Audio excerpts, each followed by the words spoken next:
আসসালামু আলাইকুম। ভকেশনাল টিস এই ইউটিউব চ্যানেলের পক্ষ থেকে তোমরা যারা ভকেশনালের ছাত্র কিংবা ছাত্র আছো অথবা দাখিল মাদ্রাসা বা দাখিল শিক্ষা বোর্ডের তোমরা যারা শিক্ষার্থী আছো তাদেরকে আমার ভকেশনাল টিসের পক্ষ থেকে স্বাগতম। তো আমি মোহাম্মদ ইসলামুল কবির তোমাদের জন্য এর আগেও কিন্তু কিছু গণিত ক্লাস যে 2021 সালের এসএসসি পরীক্ষার্থীদের জন্য স্পেশালভাবে তৈরি করেছি, সাজেশন আকারে প্লাস উত্তর কিভাবে করবে বুঝিয়ে দিয়েছি। তো তোমাদেরকে এর ভিতরে তোমরা কিছুদিন যাবত আমি এখান থেকে কোনো ক্লাস দিতে পারি নাই যে কোনো কারণে। তো তোমরা কিন্তু কমেন্টে আমার জন্য ক্লাসের জন্য অনেক আগ্রহ প্রকাশ করেছো যে স্যার আর ক্লাস দিবেন কিনা। তো আমি একটি কমেন্টে দেখেছিলাম, বলেছিলাম। তো আশা করি তোমরা ওখান থেকে দেখেছো যে কমেন্টে আমি কী বলেছিলাম, আমার কী প্রবলেম ছিল। তো আবার অঙ্ক নিয়ে হাজির হচ্ছি। আজকে তোমাদের 2021 সালের পরীক্ষার জন্য যে শর্ট সিলেবাস দেওয়া হয়েছিল সেখান থেকে একটি অধ্যায় আমি আলোচনা করব। এখান থেকে দুটি ক্লাস করাবো। তো আজকে অধ্যায়টা টোটালি আলোচনা করব এবং দুটি অঙ্ক করব। পরবর্তী ক্লাসে আরও দুটি অঙ্ক করে এই অধ্যায়টি শেষ করে দিব। আশা করি এখান থেকে চারটা যে অঙ্ক করব, চারটা থেকে তোমরা দুটি অঙ্ক 2021 সালের জন্য কমন পাবে, তো পরীক্ষায় আসার মতো এই নিয়ম থেকে আসবে। তো এই অধ্যায়টির নাম হচ্ছে, তোমরা দেখতে পাচ্ছ যে পরিসংখ্যান অধ্যায়টা বরাবরের মতোই সহজ। এখান থেকে দুইটি নিয়ম শিখলে কিন্তু আমরা একটি অঙ্ক পরীক্ষায় কমন পেতে পারি। তো এখান থেকে আমাদের চারটি সূত্র মুখস্থ করতে হবে। চারটি সূত্র আমি তোমাদেরকে একটু দেখানোর চেষ্টা করি, তোমরা খাতায় লিখে একটু প্র্যাকটিস করবে। তো চারটি সূত্রের ভিতরে এখান থেকে একটি সূত্র হচ্ছে যে গাণিতিক গড়ের সূত্র হচ্ছে এতটুক। তোমরা একটু মনে রাখার চেষ্টা করবে। আমি যেই লাল মার্ক করে বক্স করে দিয়েছি সূত্রটি, যে গাণিতিক গড় সমান 1/n। এই যে চিহ্নটি আছে, এই চিহ্নটার নাম হচ্ছে সামেশন fi xi। এতটুক মনে রাখলে হবে। উপরে কে এটি ধ্রুবক আর এখানে হচ্ছে i সমান 1, এতটুক মনে রাখবে। আরেকটি সূত্র হচ্ছে, এখানে তোমরা দেখতে পাচ্ছ যে সংক্ষিপ্ত গড়, এই সংক্ষিপ্ত গড় সমান হচ্ছে এতটুক, যে বক্স করে দিলাম। এই সংক্ষিপ্ত গড় যে a plus summation fi divided by হচ্ছে n ইন্টু h।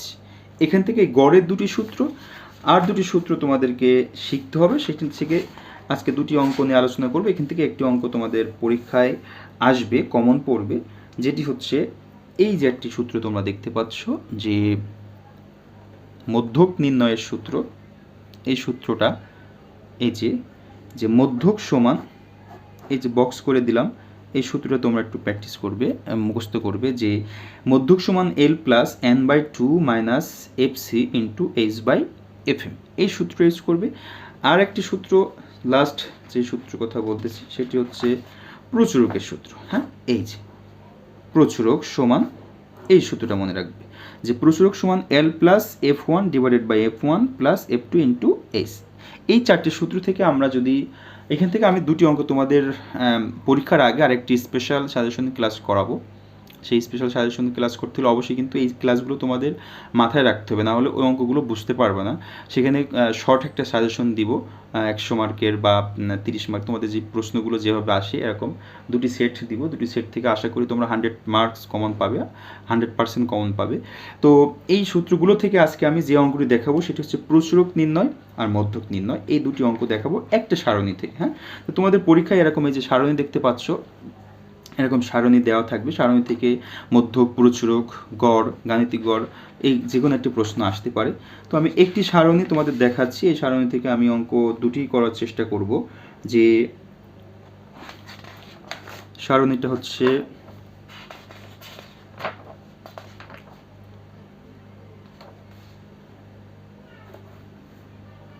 এই সারণী থেকে করি। দেখো, সারণীটা হচ্ছে এমন, যে নিচের সারণীটি লক্ষ্য করো। শ্রেণীব্যাপ্তি দেওয়া আছে আমাদের এখানে 31 থেকে 40, 41, 50 এভাবে শ্রেণীব্যাপ্তি দেওয়া আছে। আর গণসংখ্যা দেওয়া আছে 4, 6, 8, 12, 9, 7 আর হচ্ছে 4 এখান থেকে। হ্যাঁ, তো প্রথমে আমি দেখাবো যে তোমাদের প্রচুরক কীভাবে নির্ণয় করতে হয়। তো যেহেতু প্রচুরকের সূত্র এখানে আমরা দেখলাম L+1/F1 divided by F1 + F2 × S। তো এই মানটা বের করতে হলে আমাদের কিন্তু এই L এর মানটা লাগবে, F1 এর মানটা লাগবে, F2 আর S এর মান লাগবে। তো এই মানটা আমরা কীভাবে বের করব? দেখো এখানে যেই গণসংখ্যা আমরা দেখতে পাচ্ছি, এই গণসংখ্যা যেটা সবচেয়ে বেশি থাকে সেটাকে আমরা সাধারণত প্রচুরক মনে করি। গণসংখ্যা সর্বাধিক ভার যেটা থাকে। তো এখানে 4, 6, 8, 12, 9, 7, 4 সবচেয়ে গণসংখ্যা কিন্তু বেশি আছে হচ্ছে 12 না। তো এই 12টা হচ্ছে আমাদের সর্বাধিক গণসংখ্যা। সেই সর্বাধিক গণসংখ্যাটা আছে আমাদের এই শ্রেণীতে, যে 61 থেকে 70 শ্রেণী। এটি একটি শ্রেণী, 31 থেকে 40 একটা শ্রেণী, 41 থেকে 50 একটা শ্রেণী। তো ওই 12 আছে এই শ্রেণীতে। তো এতটুকু আমাদের ফার্স্ট নির্ণয় করা শিখতে হবে যে সর্বাধিক গণসংখ্যা আছে কোন শ্রেণীতে। আশা করি তোমরা এখানে দেখলেই বুঝতে পারবা গণসংখ্যা সবচেয়ে বেশি যেটা আছে সেটি হচ্ছে সর্বাধিক গণসংখ্যা, আর এখানে সেটি হচ্ছে আমাদের সেটি শ্রেণী। তো আমরা এইভাবে লিখতে পারি। দেখো অঙ্কটি আমি সমাধানে চলে যাচ্ছি, যে সরাসরি চলে যাচ্ছি সমাধানে। তো প্রথমে আমরা যেটা লিখব সেটা হচ্ছে সারণী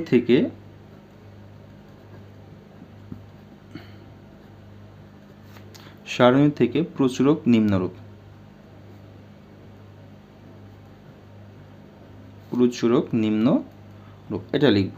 তারপর আমরা দেখলাম যে সবচেয়ে গণসংখ্যা বেশি আছে কত? 12। তা আমরা লিখব হচ্ছে এখানে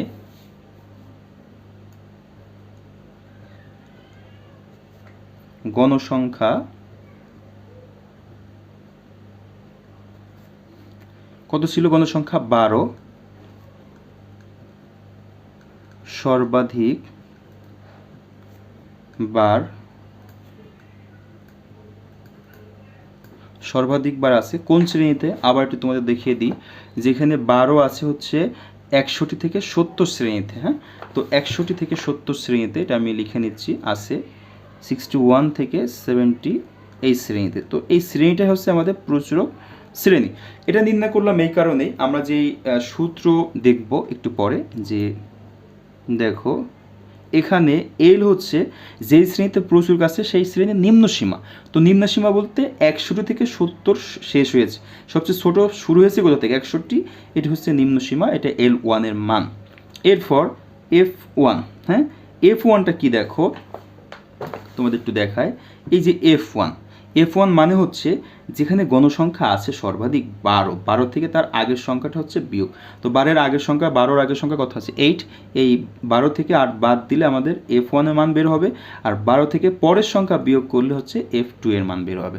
তো সেটা আমরা লিখব যে 12 বিয়োগ তার আগে ছিল হচ্ছে 8, বিয়োগ করলে থাকবে আমাদের 4, আর F2 হচ্ছে 12 বিয়োগ পরে ছিল হচ্ছে 9, তো থাকবে হচ্ছে 3। আরেকটি যে সূত্র ছিল এইচ মানে হচ্ছে শ্রেণী ব্যবধান। এইচ মানে হচ্ছে শ্রেণী ব্যবধান। এই যে এইচটা হচ্ছে লেখায় আছে, দেখো এই যে এইচ হচ্ছে শ্রেণী ব্যবধান। তো ব্যবধান বলতে 31 থেকে 40, এটা ব্যবধান কত? এটা ব্যবধান আমরা সহজেই জানি 10। তো এইচ এর মানটা হচ্ছে 10, আমরা এখানে লিখে নিব হচ্ছে 10। এখন আমরা সূত্রটি লিখব যেটা আমাদের প্রচুরক নির্ণয় করতে বলেছে। তো আমরা লিখব অতএব প্রচুরক সমান L plus F1 divided by F1 F2 into H. এই সূত্রটা তোমাদের কিন্তু মুখস্থ করতে হবে। তো এখান থেকে মান বসাই দেবো। এল এর মান কত আছে? 61 প্লাস F1 এর মান আছে 4, F1 এর মান 4 প্লাস F2 এর মান আছে 3 ইন্টু 10। তো এখানে 61 বসে গেল, প্লাস 4 এর সাথে 10 গুণ করলে, যেহেতু এটা গুণ আকারে উপরে আছে, গুণ করলে হবে আমাদের 4 × 10 = 40, আর এখানেও হচ্ছে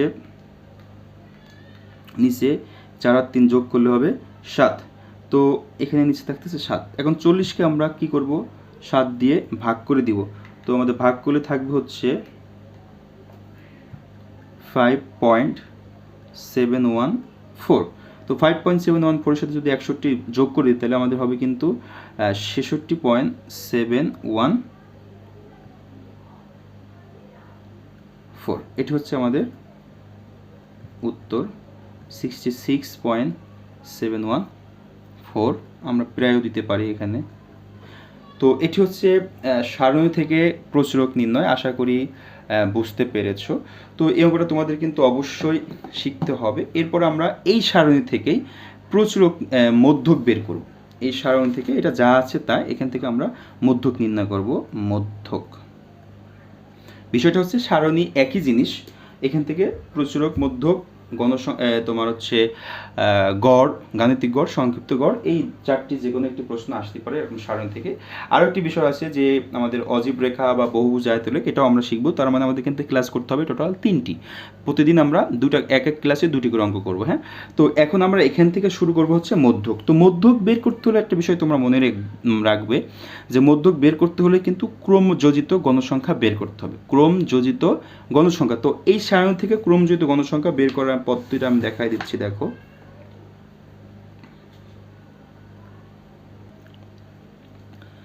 তো আমি এখানে লিখেছি, দেখো, সারণী থেকে মধ্যক নিম্নরূপ। প্রথমে আমাদের বলেছিলাম এখান থেকে সারণী থেকে আমাদের যোজিত গণসংখ্যা বের করতে হবে। তো যোজিত গণসংখ্যা বের করার জন্য আমাদের একটি ঘর বেশি করতে হবে। এই যে ব্যাপ্তি, এটা কিন্তু আমাদের প্রশ্নে দেওয়া আছে, গণসংখ্যা প্রশ্নে দেওয়া আছে। এই যোজিত গণসংখ্যার ঘরটা আমাদের তৈরি করতে হবে, পূরণ করতে হবে। তো এটা তৈরি করার পদ্ধতি কি, দেখো, এই 4 এখানে 4 বসায় দিবে, তার সাথে পরের যে সংখ্যা আছে সেটি যোগ করবে। তো 4 আর এই 6 যোগ করলে হয় 10, 10-এর সাথে আবার পরের সংখ্যা যোগ করবে। তো 10-এর সাথে 8 যোগ করলে হয় 18-এর সাথে 12 যোগ করলে হয় আমাদের 30। সরি, এখানে হচ্ছে 10 আর থাকে হচ্ছে হাতে 1, 20, 30। তার সাথে এটা যোগ করলে হয় আমাদের 39, 39-এর সাথে 7 যোগ করলে হবে হচ্ছে 46, তার সাথে 4 যোগ করলে হচ্ছে আমাদের 50। তো এটি কিন্তু আমরা যোজিত গণসংখ্যা বের করলাম, এভাবে যোজিত গণসংখ্যা বের করার নিয়ম। এখন টোটাল সংখ্যা আমাদের কত আসলো? 50। এখন আমাদের মধ্যক বের করতে হচ্ছে। বলতো যে আমাদের সংখ্যা যদি 10টা থাকে তাহলে মাঝখানের সংখ্যা বের করতে হলে কি করব? 2 দিয়ে ভাগ করতে হবে, তাহলে মাঝখানেটা বের হয়ে যাবে। এখানে এই জন্য আমাদের কিভাবে লিখতে হবে, দেখো, যে এখানে মোট গণসংখ্যা, মোট গণসংখ্যাকে n দ্বারা প্রকাশ করা হয়। n সমান আমাদের বের হচ্ছে 50। তো এখানে যদি আমরা মধ্যক পদ বের করতে চাই, যে মধ্যক পদ মানে হচ্ছে n/2, n/2 মানে হচ্ছে n এর মান 50 ডিভাইডেড বাই 2 সমান থাকবে হচ্ছে আমাদের 25। এটা হচ্ছে আমাদের কিন্তু n/2 এর মান বের হলো। তার মানে আমরা মধ্যক পদ পেলাম হচ্ছে 25। এখন হচ্ছে আমাদের অঙ্কটা শুরু হয়ে গেল। এই 25, দেখো, এই গণসংখ্যার ভিতরে কিন্তু এক জায়গায়ও ছিল না। যখন আমরা যোজিত গণসংখ্যা বের করছি এর ভিতরে কিন্তু 25 আছে। তো 4, 10, 18, 30, কার ভিতরে 25? 25 আছে। 30-এর ভিতরে কিন্তু 25 আছে। তার মানে মধ্যক পদটা এই 30-এর ভিতরে আছে। এবং এই 30টা কোন শ্রেণীতে আছে? 30টা আছে, দেখো, 30টা আছে আমাদের 61 থেকে 70 এই শ্রেণীতে। এজন্য মধ্যক পদ 25 আছে, আমাদের লিখবো 61 থেকে 70 শ্রেণীতে। দেখো যে লিখতে হবে মধ্যক পদ 25 আছে 61 থেকে 70 শ্রেণীতে। এখন আমরা মধ্যক বের করার জন্য যে এই সূত্রের মানগুলো লাগে সেগুলো বের করে নিব। তো এখানে এখন বলে আমরা লিখব যে এল মানে হচ্ছে মধ্যক শ্রেণীর নিম্ন সীমা 61। এরপরে n/2 লাগবে। n/2 আমরা কিন্তু ইতিমধ্যে বের করেছি হচ্ছে 25, সেটি এখানে বসায় দিলাম। তারপর লাগবে হচ্ছে এফসি যেটা বের করব। দেখো আমি বড় হাতের এফ লিখেছি, ছোট হাতের সি লিখেছি, এটার জন্য তোমাদের মাথায় রাখবা। তো এফসি মানে হচ্ছে যেখানে মধ্যক ছিল, যেখানে মধ্যক ছিল তার আগের যোজিত গণসংখ্যা। তাহলে মধ্যক ছিল কি 30-এ, তার আগের যোজিত গণসংখ্যা হচ্ছে কত? 18। তো সেইটা হবে আমাদের 18 হচ্ছে এফসি। আবার বলতেছি, যেখানে মধ্যক থাকবে সে তার আগের যে যোজিত গণসংখ্যা সেটি, এটা হচ্ছে আমাদের এফসি। আরেকটা বিষয় আমাদের লাগবে এফএমটা হচ্ছে যেখানে মধ্যক পদ ছিল সেই বরাবর মূল গণসংখ্যা। মূল গণসংখ্যা মানে এই যে গণসংখ্যা মূল কত, এখানে মধ্যক ছিল, তাহলে এই বরাবর মূল গণসংখ্যা কত? 12। তাহলে আমরা এখানে লিখবো 12। আর একটা লাগবে হচ্ছে এইচ মানে হচ্ছে ব্যবধান 31 থেকে 40, 40 মানে কত? 10। তো এই মানগুলো যেহেতু বের হয়ে গেল, আমরা এখন মধ্যকের সূত্র লিখব। যে আমরা জানি মধ্যক সমান L plus n/2 minus FC into H/Fm। এটা হচ্ছে মধ্যক নির্ণয় সূত্র, তোমরা মুখস্থ করবে। এখন আমরা মানগুলো বসাই দিই যে এল মানে হচ্ছে কত 61 প্লাস n/2 মানে হচ্ছে 25 মাইনাস এফসি মানে হচ্ছে 18 ইন্টু এইচ মানে হচ্ছে 10, Fm মানে হচ্ছেও 10 বসে গেল। সরি, Fm মানে হচ্ছে 12, Fm মানে হচ্ছে 12। এখন মানগুলো তুমি যদি ক্যালকুলেশন করো উত্তর সহজে বের হয়ে যাবে। 61 বসাই দিলাম, 25 থেকে 18 বিয়োগ করো কত হয় দেখো। 25 থেকে যদি তোমরা 18 বিয়োগ করো তাহলে 25 বিয়োগ 18 থাকবে আমাদের হচ্ছে 25 বিয়োগ 18 থাকবে 7 গুণ এখানে আছে উপরে 10 ডিভাইডেড বাই হচ্ছে 12, তাহলে থাকতেছে 61। আর 7 আর 10 গুণ করলে 7 10 70, নিচে থাকতেছে হচ্ছে 2। তো 70কে আমরা 70কে যদি 2 দিয়ে ভাগ করি থাকবে 35। তো সরি, এখানে হচ্ছে 12। তো 70কে 12 দিয়ে যদি ভাগ করি 70 ভাগ হচ্ছে 12, তো আমাদের থাকে হচ্ছে, তোমরা ক্যালকুলেটারে করবো এগুলা, 5.833। তো এটি যদি আমরা যোগ করি তাহলে আমাদের 66.833 থাকে। এটা হচ্ছে আমাদের উত্তর। শিক্ষার্থীবৃন্দ, আশা করি দুটি যেই নিয়ম আজকে তোমাদের দেখালাম, একটি হচ্ছে প্রচুরক নির্ণয় আর একটি হচ্ছে মধ্যক নির্ণয়। তো প্রচুরক এই মধ্যক নির্ণয় তোমাদের দুটি থেকে একটি অঙ্ক 2021 সালের বোর্ড পরীক্ষায় আসার মতো, যেটি ইম্পর্টেন্ট সবচেয়ে বেশি আমার মনে হচ্ছে প্রচুরক। তো আগের যে অঙ্কটি দেখালাম প্রচুরক নির্ণয়, সেটি আশা করি তোমরা ভালোভাবে বুঝতে পেরেছো। এই দুটি অঙ্ক অবশ্যই খাতায় প্র্যাকটিস করবে। যদি কখনো কোনো সমস্যা হয়ে থাকে অবশ্যই আমাকে কমেন্টের মাধ্যমে বলবে যে স্যার এই অঙ্কগুলো এখান থেকে বুঝতে পারিনি, আমি আবার তোমাদের করে দেওয়ার চেষ্টা করব, তারপরে নতুন অঙ্কতে যাব। তো আজকে এখানে শেষ করব।